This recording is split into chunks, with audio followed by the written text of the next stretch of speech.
انما اثمه على الذين يبدلونه ان اللہ سمیع علیم۔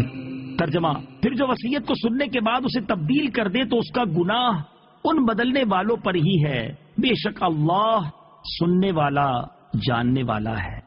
فمن بدله بعدما سمعه، پھر جو وصیت کو سننے کے بعد اسے تبدیل کر دے۔ تفسیر صراط الجنان میں ہے، وصیت کرنے کے بعد زندگی کے اندر اندر وصیت کرنے والے کو تو وصیت تبدیل کرنے کا اختیار ہوتا ہے، لیکن فوت ہونے کے بعد کسی دوسرے شخص کو وصیت میں تبدیلی کی اجازت نہیں، خواہ وصی تبدیل کرے یا گواہ یا کوئی اور۔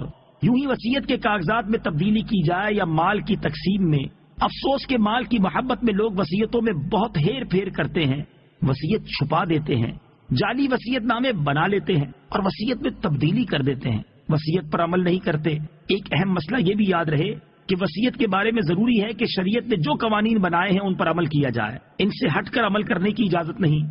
مثلا ورثہ راضی نہ ہوں پھر بھی تہائی مال سے زیادہ کی وصیت کر دی جائے اور اس پر عمل کر لیا جائے، یہ سب ناجائز و حرام ہے۔